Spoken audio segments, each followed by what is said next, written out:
വിജേഷ്, ഒരു വിമാനം മൊത്തം തകർന്നെങ്കിലും പൈലറ്റ് അത്ഭുതകരമായി രക്ഷപ്പെട്ടു എന്ന് കേൾക്കുന്നു. എന്താ സംഭവം? എവിടെയാണ്? അത് അലാസ്കയിലാണ് സംഭവം. അതായത് ഈ വർഷം ആദ്യം ജനുവരി 28 നടന്നൊരു സംഭവമാണ്. യുദ്ധവിമാനമാണ്, F-35 യുദ്ധവിമാനമാണ് അപകടത്തിൽപ്പെട്ടത്. അപ്പോൾ ഏകദേശം ഒരു പൈലറ്റ് ഈ അപകടമൊക്കെ ഉണ്ടാകുന്നതിന് 1 മണിക്കൂർ മുമ്പേ വിമാനത്തിന് തകരാറ് കണ്ടെത്തുകയും ഈ തകരാറ് കണ്ടെത്തിയതിനെ തുടർന്ന് അത് കൃത്യമായിട്ട് ഈ F-35 യുദ്ധവിമാന നിർമ്മാതാക്കളായിട്ടുള്ള ലോക്ഹീഡ് മാർട്ടിൻ അധികൃതരുമായിട്ട് ബന്ധപ്പെടുകയും ചെയ്തു. അവരോടും അതോടൊപ്പം തന്നെ വ്യോമസേനയുടെ ആ വിങ്ങുമായിട്ടും ഒക്കെ ബന്ധപ്പെട്ട് കോൺഫറൻസ് കോളിൽ ഏകദേശം 50 മിനിറ്റോളം നീണ്ടു നിൽക്കുകയും 50 മിനിറ്റായിട്ടും ഈ വിമാനത്തിൻ്റെ തകരാറ് പരിഹരിക്കാൻ കമ്പനിക്ക്, അതായത് ലോക്ഹീഡ് മാർട്ടിൻ്റെ എന്ന് പറയുന്ന കമ്പനിക്ക് സാധിക്കാതെ വന്ന ഘട്ടത്തിലാണ് പൈലറ്റ് പാരച്യൂട്ടുമായിട്ട് പുറത്തേക്ക് ചാടുന്നതും പൈലറ്റ് ചാടിയതിന് തൊട്ടു പിന്നാലെ വിമാനം താഴത്ത് വീണ് ആ വിമാനം ഒരു തീഗോളമായി മാറുകയാണ് ചെയ്തത്. അതായത് ഏകദേശം 1 മണിക്കൂറോളം സമയം വിമാനം തകരാറിലായിട്ട് സ്വന്തം ജീവനും മരണത്തിനും ഇടയിൽ കഴിഞ്ഞ ഒരു മണിക്കൂർ സമയത്തെക്കുറിച്ചാണ് പൈലറ്റ് പറയുന്നത്. അദ്ദേഹം കൃത്യമായിട്ട് പറയുന്നുണ്ട്, വിമാനത്തിൻ്റെ എൻജിൻ തകരാറ് കാണിച്ചു, കുറേ സിഗ്നലുകൾ കാണിച്ചു. ഈ സിഗ്നൽ കാണിച്ച ഘട്ടത്തിൽ ഞാൻ ആദ്യം തന്നെ എയർ ട്രാഫിക് കൺട്രോളുമായി ബന്ധപ്പെട്ടു. അപ്പോൾ അവിടുന്ന് പിന്നീട് അവർ കോൺഫറൻസ് കോളായിട്ട് ഈ ലോക്ഹീഡ് മാർട്ടിനുമായിട്ട് അതിൻ്റെ ടെക്നീഷ്യന്മാരുമായിട്ട് ബന്ധപ്പെട്ടു. അപ്പോൾ ടെക്നീഷ്യന്മാർ ഇവരുമായിട്ട് സംസാരിക്കുന്നുണ്ട്. ഏകദേശം 50 മിനിറ്റോളം വിമാനം ഇങ്ങനെ വട്ടമിട്ട് പറക്കാൻ വേണ്ടിയുള്ള കാര്യങ്ങൾ ചെയ്തുകൊണ്ടിരിക്കുകയാണ്. പക്ഷേ അതിൻ്റെ ടെക്നിക്കലി ഉണ്ടായിട്ടുള്ള ഇഷ്യൂസ് പരിഹരിക്കാനുള്ള യാതൊരു നീക്കവും ഇല്ലാത്ത ഘട്ടത്തിലാണ് ഈ വിമാനത്തിൽ നിന്ന് എനിക്ക് പുറത്തേക്ക് ചാടേണ്ടി വന്നത് എന്നാണ് അദ്ദേഹം പറയുന്നത്.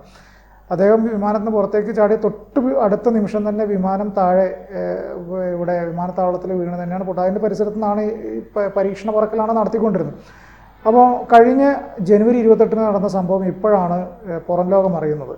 കാരണം സാധാരണഗതിയിൽ ഇങ്ങനെയുള്ള വിഷയങ്ങളെല്ലാം തന്നെ അതാത് ആഴ്ചകളിൽ റിപ്പോർട്ട് ചെയ്യപ്പെടുമെങ്കിലും ഈ ആഴ്ചയിൽ റിപ്പോർട്ട് ചെയ്ത അതായത് അപകടങ്ങൾ റിപ്പോർട്ട് ചെയ്ത വ്യോമസേനയുടെ അപകടങ്ങൾ റിപ്പോർട്ട് ചെയ്തതിൻ്റെ ലിസ്റ്റിലാണ് ജനുവരി 28 നടന്ന ഈ സംഭവം പുറം ലോകത്തെ അറിയിക്കുന്നത്. അപ്പോൾ ഇതിൽ പ്രധാനപ്പെട്ട ഒരു കാര്യം എന്ന് പറഞ്ഞാൽ, നമുക്കിത് ചിലപ്പോൾ തമാശയായിട്ട് തോന്നും. കാരണം 1 മണിക്കൂറൊക്കെ അയാളിങ്ങനെ വിമാനം പൈലറ്റ് അതിനകത്ത് ഈ വിമാനത്തിന് അപകടം സംഭവിക്കുമെന്ന് മനസ്സിലായിട്ടും പൈലറ്റ് അതിനകത്ത് തന്നെ ഇരുന്നല്ലോ എന്നുള്ളത് നമുക്ക് തോന്നും. പക്ഷേ നമ്മൾ മനസ്സിലാക്കേണ്ട ഒരു കാര്യം, F-35 ആണ്, യുദ്ധവിമാനമാണ്. ഏകദേശം 1000 കോടിയോളം രൂപ വില വരുന്നൊരു യുദ്ധവിമാനമാണ്. അത് അവിടെ ആകാശത്ത് ഉപേക്ഷിച്ച് അയാൾ മാത്രം താഴെ ഇറങ്ങിക്കഴിഞ്ഞാൽ ആ വിമാനം ഉറപ്പായിട്ടും ഇതായി പോകുന്നുള്ളത് കൃത്യമായിട്ടറിയാം. അപ്പോൾ അതുകൊണ്ട് തന്നെ ആയിരിക്കാം ഒരു പരിധിവരെ പൈലറ്റ് അതിനകത്ത് പിടിച്ചു നിന്നിട്ടുണ്ടാവുക. അപ്പോൾ ഈ പറഞ്ഞതുപോലെ തന്നെ ഇത്തരം അപകടങ്ങളുമായി ബന്ധപ്പെട്ട് ഈ ആഴ്ച റിപ്പോർട്ട് ചെയ്തതിനകത്ത് കാണുന്നത്. അപ്പോൾ നമുക്കിതിൻ്റെ പ്രധാന വിശദാംശങ്ങളിൽ നോക്കിക്കഴിഞ്ഞാൽ, US ഫെയർബാങ്ക്സിലെ ഐസ്ലൻഡ് എയർഫോഴ്സ് ബേസിൽ ജനുവരി 28 അപകടമുണ്ടായത്. വിമാനം നിലംപതിക്കുന്നതിന് മുമ്പ് തകരാർ പരിഹരിക്കാൻ ശ്രമിക്കുന്നതിനായാണ് US എയർഫോഴ്സിലെ F-35 പൈലറ്റ് വിമാന നിർമ്മാതാക്കളായ ലോക്ഹീഡ് മാർട്ടിനിലെ എഞ്ചിനീയർമാരുമായി സംസാരിച്ചത്. കോൺഫറൻസ് കോൾ ഏകദേശം 50 മിനിറ്റോളം നീണ്ടു. ഈ സമയമെല്ലാം പൈലറ്റ് ജീവനും കയ്യിൽ പിടിച്ച് ആകാശത്ത് വട്ടമിടുകയായിരുന്നു. അപകടത്തിൻ്റെ വീഡിയോ ദൃശ്യങ്ങളിൽ വിമാനം നേരെ താഴേക്ക് പതിച്ച് പൊട്ടിത്തെറിച്ച് ഒരു തീഗോളമാകുന്നത് കാണാനാകുന്നുണ്ട്. പൈലറ്റ് സുരക്ഷിതമായി പുറത്തു ചാടി നിസാര പരിക്കുകളോടെ രക്ഷപ്പെട്ടു. എന്നാൽ ഇത്രയും വിലമതിക്കുന്ന, അതായത് ഏകദേശം 1000 കോടിയോളം വിലമതിക്കുന്ന യുദ്ധവിമാനം പൂർണ്ണമായും കത്തിയമർന്നു. വ്യോമസേന നടത്തിയ അന്വേഷണത്തിൽ ഇനി ഇതിൻ്റെ എന്താണ് ഈ വിമാനത്തിൻ്റെ തകരാറ് എന്നുള്ളത് പിന്നീട് ഇവരൊരു അന്വേഷണം നടത്തിയിരുന്നു. ആ അന്വേഷണത്തിൽ കണ്ടെത്തിയ കാര്യങ്ങൾ, F-35 മുൻഭാഗത്തെയും പ്രധാന ലാൻഡിംഗ് ഗിയറുകളിലെയും ഹൈഡ്രോളിക് ലൈനുകളിൽ ഐസ് കട്ട പിടിച്ചതാണ് അപകടത്തിന് കാരണമെന്നാണ് കണ്ടെത്തിയിരിക്കുന്നത്. ഇത് ലാൻഡിംഗ് ഗിയറുകൾ ശരിയായി പ്രവർത്തിക്കുന്നതിന് തടസ്സമായി. ടേക്ക് ഓഫിന് ശേഷം പൈലറ്റ് ലാൻഡിംഗ് ഗിയർ മടക്കാൻ ശ്രമിച്ചെങ്കിലും അത് പൂർണ്ണമായും മടങ്ങിയില്ല. വീണ്ടും താഴ്ത്തിയപ്പോൾ അത് നേരെ നിൽക്കാതെ ഇടത്തേക്ക് ചെരിഞ്ഞുറച്ചുപോയി. ലാൻഡിംഗ് ഗിയർ ശരിയാക്കാനുള്ള ശ്രമങ്ങൾ യുദ്ധവിമാനം നിലത്താണ് എന്ന സന്ദേശമാണ് അതിൻ്റെ സിസ്റ്റത്തിന് നൽകിയത്. ഇതാണ് അപകടത്തിന് കാരണമായത്.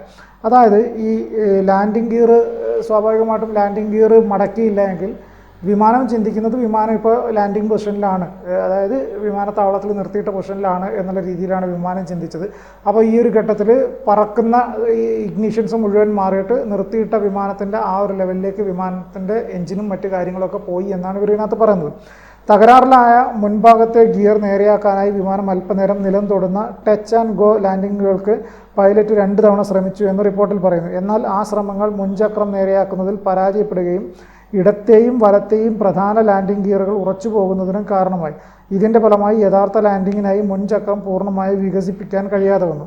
ആ സമയത്ത് F-35 സെൻസറുകൾ വിമാനം നിലത്താണെന്ന് സൂചിപ്പിക്കുകയും computer system automated ground operation മോഡിലേക്ക് മാറുകയും ചെയ്തു.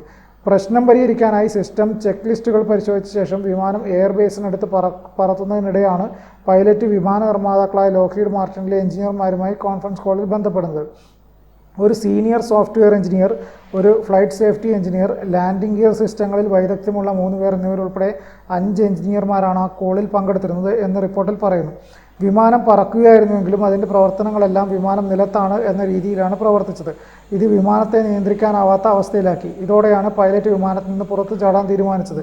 വിമാനത്തിൻ്റെ മുൻഭാഗത്തെയും വലത് പ്രധാന ലാൻഡിംഗ് ഗിയറുകളിലെയും ഹൈഡ്രോളിക് സിസ്റ്റങ്ങളിൽ ഒട്ടും വെള്ളമുണ്ടാകാൻ പാടില്ലാതിരുന്നിട്ടും അതിലെ ദ്രാവകത്തിൻ്റെ 1/3 വെള്ളമായിരുന്നുവെന്ന് അവശിഷ്ടങ്ങൾ പരിശോധിച്ചപ്പോൾ കണ്ടെത്തി. അപകടം നടന്ന 9 ദിവസങ്ങൾക്ക് ശേഷം അതേ ബേസിലെ മറ്റൊരു F-35 വിമാനത്തിനും പറക്കലിനിടെ സമാനമായ ഹൈഡ്രോളിക് ഐസിംഗ് പ്രശ്നം അന്വേഷണത്തിൽ കണ്ടെത്തി. എന്നാൽ ആ വിമാനത്തിന് അപകടമൊന്നും കൂടാതെ ലാൻഡ് ചെയ്യാൻ കഴിഞ്ഞു. അപകടത്തിന് ഏകദേശം 9 മാസം മുമ്പ് 2024 ഏപ്രിലെ ഒരു മെയിൻ്റനൻസ് ന്യൂസ് ലെറ്ററിൽ കഠിനമായ തണുപ്പിൽ F-35 സെൻസറുകൾക്കുണ്ടാകുന്ന ഈ പ്രശ്നത്തെക്കുറിച്ച് ലോക്ഹീഡ് മാർട്ടിൻ മാർഗ്ഗനിർദ്ദേശം നൽകിയിരുന്നതായി പറയുന്നു. ഈ പ്രശ്നം പൈലറ്റിന് വിമാനത്തിൻ്റെ നിയന്ത്രണം നിലനിർത്താൻ പ്രയാസമുണ്ടായെന്ന് ആ മാർഗ്ഗനിർദ്ദേശങ്ങൾ പറഞ്ഞിരുന്നു. അപകടം നടക്കുമ്പോൾ താപനില -1 ഡിഗ്രി ഫാരൻഹീറ്റ് ആയിരുന്നുവെന്ന് റിപ്പോർട്ടിൽ പറയുന്നുണ്ട്.